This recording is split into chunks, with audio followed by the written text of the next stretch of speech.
재미와 의미가 공존하는 생활의 별책 부록, 책 이게 뭐라고.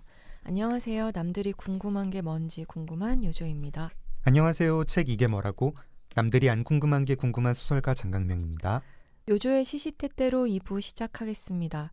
오늘 소개할 시는요, 안도현 시인의 바닷가 우체국이라는 시입니다. 아는 시 나왔다. 네, 네. 읽어보겠습니다.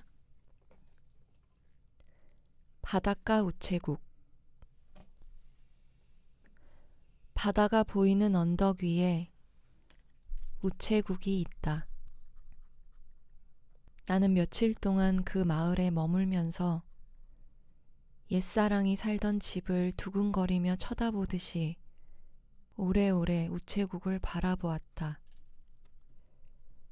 키 작은 측백나무 울타리에 둘러싸인 우체국은 문 앞에 붉은 우체통을 세워두고 하루 내내 흐린 눈을 비비거나 귓밥을 파기 일쑤였다. 우체국이 한 마리 늙고 게으른 짐승처럼 보였으나 나는 곧 그 게으름을 이해할 수 있었다. 내가 이곳에 오기 아주 오래전부터 우체국은 아마 두 눈이 짓무르도록 수평선을 바라보았을 것이다. 그리하여 귓속에 파도 소리가 모래처럼 쌓였을 것이다. 나는 세월에 대하여 말하자면 결코 세월을 큰 소리로 탓하지는 않으리라. 한 번은 엽서를 붙이러 우체국에 갔다가 줄지어 소풍 가는 유치원 아이들을 만난 적이 있다. 내 어린 시절에 그랬던 것처럼 우체통이 빨갛게 달아오른 능금 같다고 생각하거나 편지를 받아먹는 도깨비라고 생각하는 소년이 있을지도 모르는 일이었다. 그러다가 소년의 코 밑에 수염이 거뭇거뭇 돋을 때쯤이면 우체통에 대한 상상력은 끝나리라. 붙이지 못한 편지를 가슴속 주머니에 넣어두는 날도 있을 것이며 오지 않는 편지를 혼자 기다리는 날이 많아질 뿐 사랑은 열망의 반대쪽에 있는 그림자 같은 것. 그런 생각을 하다 보면 삶이 때로 까닭도 없이 서러워진다. 우체국에서 편지 한 장 써보지 않고 인생을 다 안다고 말하는 사람들을 또 길에서 만난다면 나는 편지 봉투의 귀퉁이처럼 슬퍼질 것이다. 바다가 문 닫을 시간이 되어 쓸쓸해지는 저물녘. 퇴근을 서두르는 늙은 우체국장이 못마땅해 할지라도 나는 바닷가 우체국에서 만년필로 잉크 냄새 나는 편지를 쓰고 싶어진다. 내가 나에게 보내는 긴 편지를 쓰는 소년이 되고 싶어진다. 나는 이 세상에 살아남기 위해 사랑을 한 게 아니었다고. 나는 사랑을 하기 위해 살았다고. 그리하여 한 모금의 따뜻한 국물 같은 시를 그리워하였고 한 여자보다 한 여자와의 연애를 그리워하였고 그리고 맑고 차가운 술을 그리워하였다고. 밤의 염전에서 소금 같은 별들이 쏟아지면 바닷가 우체국이 보이는 여관방 창문에서 나는 느리게 느리게 굴러가다가 머물러야 할 곳이 어디인가를 아는 우체부의 자전거를 생각하고 이 세상의 모든 길이 우체국을 향해 모였다가 다시 갈래갈래 흩어져 산골짜기로도 가는 것을 생각하고 길은 해변의 벼랑 끝에서 끊기는 게 아니라 훌쩍 먼 바다를 건너가기도 한다는 것을 생각한다. 그리고 때로 외로울 때는 파도 소리를 우표 속에 그려넣거나 수평선을 잡아당겼다가 놓았다가 하면서 나도 바닷가 우체국처럼 천천히 늙어갔으면 좋겠다고 생각한다. 예조님 목소리를 들으니까 되게 좋네요. 예전에는 특별한 어떤 이미지 없이 네. 읽었던 기억이 나는데 오늘 소개할 책이죠. 네. 네, 바닷가 작업실에서는 전혀 다른 시간이 흐른다라는 책 속에 이제 이 시가 잠깐 등장을 하는데 이 책을 읽고 이 시를 다시 보니까 아, 이분이 정말 이 시처럼 살고 계시네라는 생각이 너무 자연스럽게 들더라고요. 그림도 그리고 수평선을 잡았다가 놓았다가 하면서 사시는 것 같은. 바닷가 작업실에서는 전혀 다른 시간이 흐른다 쓰신 김정훈 작가님 어제에 이어서 모셨습니다. 안녕하세요. 네. 안녕하세요. 안녕하세요. 예. 이 시 들으면서 또 생각나는 게 어제 우리가 주변에 만질 수 없게 된 것들, 세상이 가상화하는 그런 것들 얘기해 주셨는데 그러고 보니까 제가 진짜 이메일이 없던 시대를 살았던 사람이잖아요. 요즘 젊은이들은 아마 그거 모를 텐데 그때는 진짜 편지 쓰고 맞아. 우체국에서 붙였는데 우체통이라는 것도 있었는데 기분 이상합니다. 섬에 가서 이 시를 읽었을 때 이걸 다시 해야 되는 건가? 이 시의 내용은 그거예요. 그리움인 거예요. 그러니까 그리움이라는 게 심리학적으로 보면 인간이 추구하는 가장 아름다운 단어. 독일에서 연구해 보니까 그리움. 그래요. 예, 젠수크트라고 그러는데 젠수크트라는 단어도 이제 본다는 거하고 수크트 이렇게 중독이 된다는 거예요. 그런 젠수크트보다는 한국말의 그림이 훨씬 더 아름다운 단어예요. 그리움이라는 거는 그린다하고 같은 단어예요. 종이에다 그리는 게 그림이고 마음에다 그리는 게 그리움인 거예요. 이런 여러 가지 뭐 외로움, 그리움, 쓸쓸함 이런 감정들 책을 읽어보면서 막 이렇지 느끼게 됐는데 중간에 감정 혁명에 대해서 얘기해 주신 부분이 저는 되게 인상적이었습니다. 감정의 문명화가 혹시 한국에서 제일 먼저 일어나지 않을까 이런 전망도 너무 흥미로웠고요. 그러니까 문명이라는 게 뭐냐, 문화라는 게 뭐냐. 그러니까 원시적인 감정을 어떤 규율에 의해서 이렇게 제도화시키는 작업들이에요. 부정적으로 볼 수도 있고 뭐 긍정적으로 볼 수도 있는데 문화적 현상으로 중립적으로 해석을 하자면 원시 시대라는 건 사람 죽이고 분노하고 네. 뭐 먹을 거 뺏기면 죽이고 뭐 이러는 사회예요. 중세까지만 해도 그렇죠. 전쟁하는 거 다 보세요. 땅 네. 뺏고 뭐 그러면 왕들 자존심 때문에 싸움을 하고 거기에 수만 명이 죽고 뭐 그런 세상이었는데 어느 순간부터 그런 원초적인 분노, 욕심 이런 것들을 규율에 의해서 내면하기 시작하는 게 이제 문화라고 해석을 해요. 엘리아스의 해석인데 지금 한국은 전혀 새로운 세상에 이제 살고 있어요. 디지털 문명을 가장 앞당겨서 겪는 나라가 난 한국이라고 생각을 해요. 맞습니다. 자부심을 가질 필요가 있죠. 그러니까 한국에서 일어나고 있는 모든 그 문제들, 디지털이라고 하는 새로운 세상에서 새롭게 겪는 이런 문제들이 이제 인류가 겪었던 문명화 과정처럼 어떤 방식으로든지 서로 조율하는 규칙들이 생겨날 거다. 이건 우리가 가장 앞당겨서 겪기 때문에 세계에서 가장 먼저 모범적인 사례를 만들어낼 수 있는 우리에게 기회가 되는 거 아니냐. 그래서 나는 한국 사회에 대해서 되게 긍정적이에요. 외국에서 전혀 겪지 못했던 일들을 우리가 가장 앞장서서 겪고 우리가 겪었던 것들을 따라하게 돼 있습니다. 나는 최근에 그런 BTS라든지 봉준호 감독 영화라든지 뭐 세계 상을 받았다 이런 게 즐거운 게 아니고 한국 사회가 새로운 매체를 다룰 수 있는 엄청난 잠재력을 가지고 있다.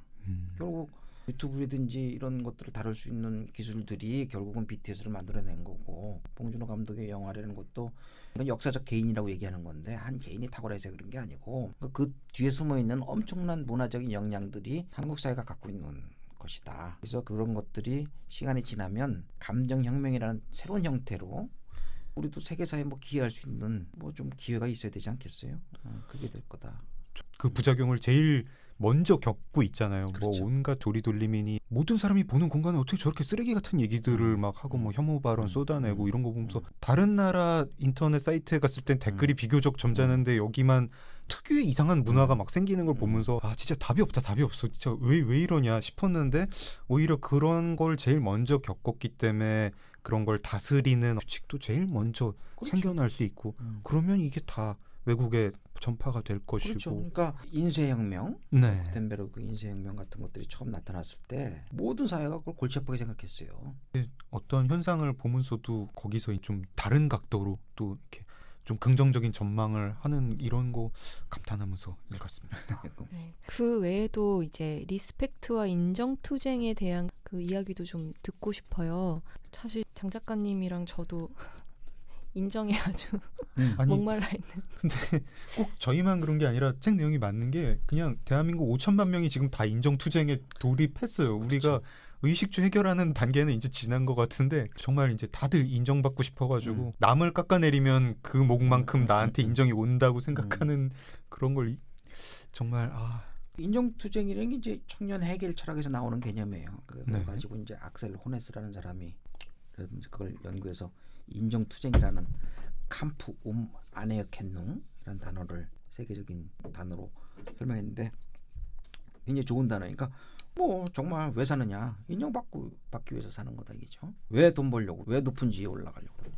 더군다나 매체가 이게 몇 개 없을 때는 매체가 권력이니까 이제 다 매체를 통해서 이렇게 인정을 받을 수 있었는데 지금은 매체가 너무 많잖아요. 근데 인정투쟁의 한 단계를 좀 넘어설 필요가 있어요.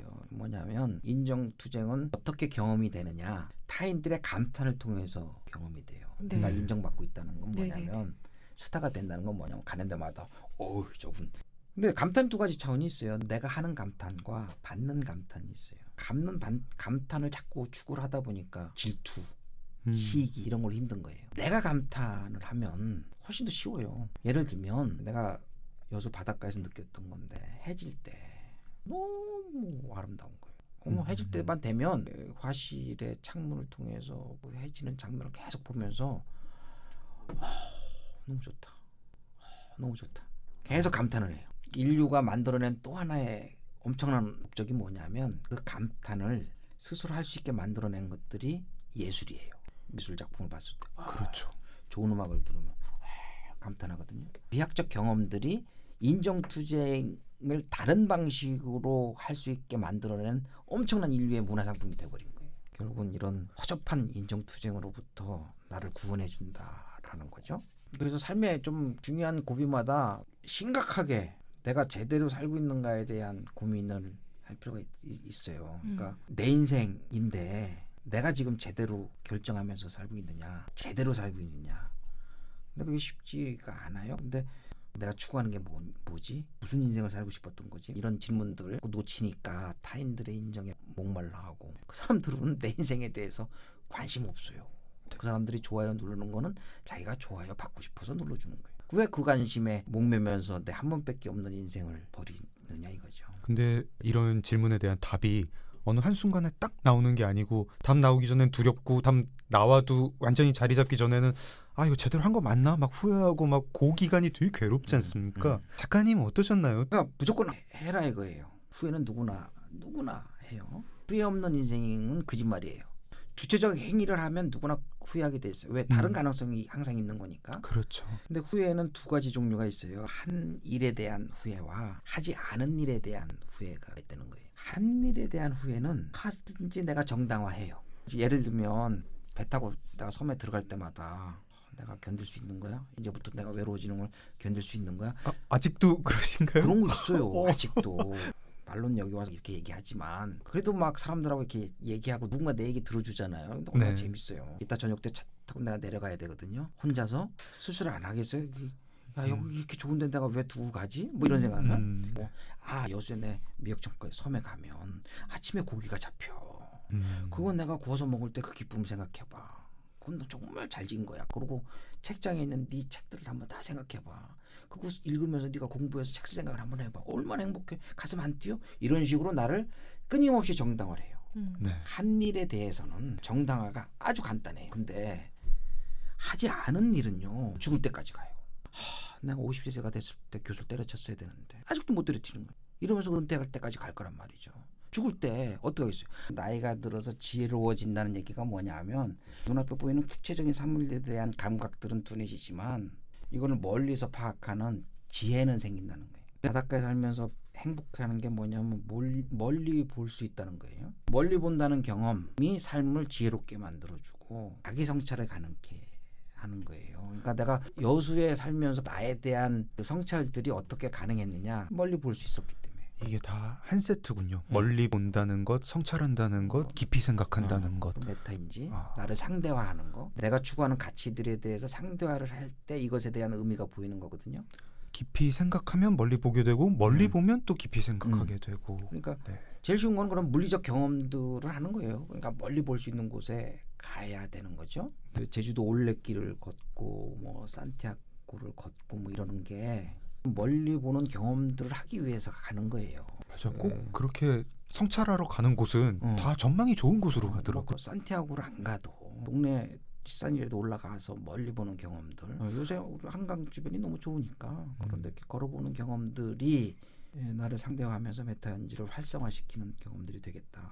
다른 삶을 더 음. 나은 삶을 살기 위해서 공간을 바꿔봐라 이런 제안을 하시는데 저는 사실 이 책 읽으면서 나 이런데 참 가난한 사람이구나 이런 생각을 했거든요. 그러면서 좀 궁금한 게 책방무사는 어떻습니까? 책방무사는 유조님 슈필라움인가요?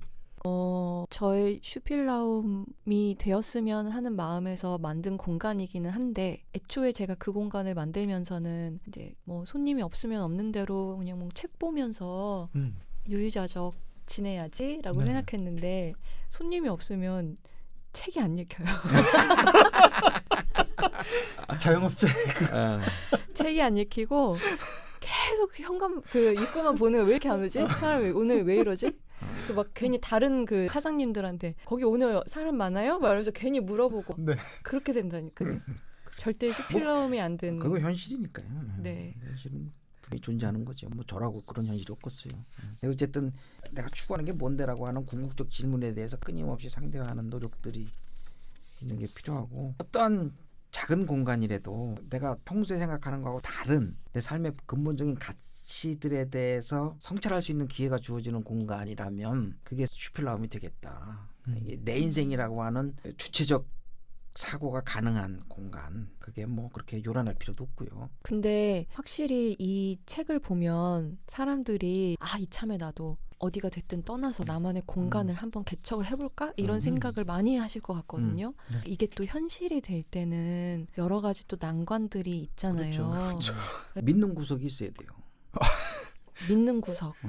내가 교수를 때려쳤다 그러면 너 돈 벌어놨으니까 때려쳤지 이렇게 얘기하면 좀 실제로 모르고 하는 얘기가 나는 이제 글을 쓰고 그림을 그리고 뭐 이런 컨텐츠를 만들어내는 사람이에요. 믿는 구석이라는 거는 내가 새로운 미래에 뭐든 만들어낼 수 있냐라고 하는 질문이에요. 이런 것들을 해낼 수 있는 능력이 나한테는 조금이라도 있다. 네. 그러면 시도해야죠. 근데 아, 믿는 구석이 없어? 그러면 조금 더 노력해야죠. 그 믿는 구석이라는 게 그러니까 우리 부모님이 선산 땅이 있다 뭐 이런 게 아니고 나에 나는 대한. 지금 아무것도 없어도 내가 지금 쌓아온 걸 가지고 계속 콘텐츠를 만들어낼 수 있고 그걸로 몸을 건사할 수 있을 그렇죠. 것이다. 뭐 자기가 활동하는 영역에서 내가 뭐를 만들어낼 수 있다라고 하는 뭔가의 마지막 마지노선은 갖춰놓고 그러니까 행위 가능성 내가 할 수 있는 행위 가능성의 영역에 대해서 이렇게 냉철하게 판단하는 능력이 필요하죠. 너무 현실적인 얘기를 했나요? 근데 다행히 인생이 길어졌어요. 지금 하는 것들이 내가 할 수 있는 데이터베이스를 쌓는 작업이다. 네. 뭐 이렇게 한번 생각해 보면 힘들어도 조금은 더 견딜 수 있을 것 같아요.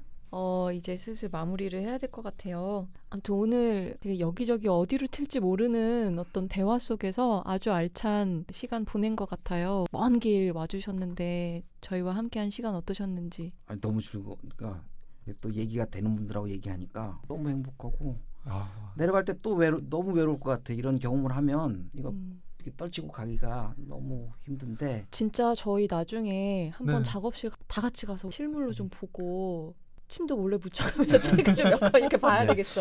네, 초대할게요. 네, 네. 오늘 나와주셔서 감사합니다. 너무 고맙습니다. 즐거웠습니다. 감사합니다. 네, 저희도 이제 마칠 순서입니다. 타인에게 방해받지 않는 자기만의 공간, 슈필라움이 꼭 있어야 내 삶을 내가 하고 싶은 대로 할 수 있겠다. 이런 생각이 더욱더 확고하게 드는 그런 시간이었네요. 끝으로 바닷가 작업실에는 전혀 다른 시간이 흐른다. 내용 읽어드리면서 인사드리겠습니다. 심리학적으로 자의식은 공간의 통제감과 밀접하게 연계되어 있다. 은은하게 조명을 밝히고 책도 읽고 음악도 듣고 자기가 좋아하는 물건도 쭉 늘어놓을 수 있어야 한다. 공간이 있어야 자기 이야기가 생긴다. 자기 이야기가 있어야 자존감도 생기고 봐줄 만한 매력도 생기는 거다. 한 인간의 품격은 자기 공간이 있어야 유지된다. 인간이 세상을 보는 기준은 항상 자기 몸이다. 어릴 적 그렇게 컸던 학교 운동장이 나이가 들어 찾아가 보면 그렇게 작을 수가 없다. 그러나 성인의 몸을 기준으로 보면 죄다 시시하고 볼품없다. 지금 내 삶이 지루하고 형편없이 느껴진다면 지금의 내 관점을 기준으로 하는 인지체계가 그 시효를 다했다는 뜻이다. 내 삶에 그 어떤 감탄도 없이 그저 한탄만 나온다면 내 관점을 아주 긴급하게 상대화시킬 때가 되었다는 이야기다. 팟빵 오리지널 콘텐츠 책 이게 뭐라고는 경계를 허무는 콘텐츠 리더 북21 출판사와 함께합니다. 감사합니다. 감사합니다.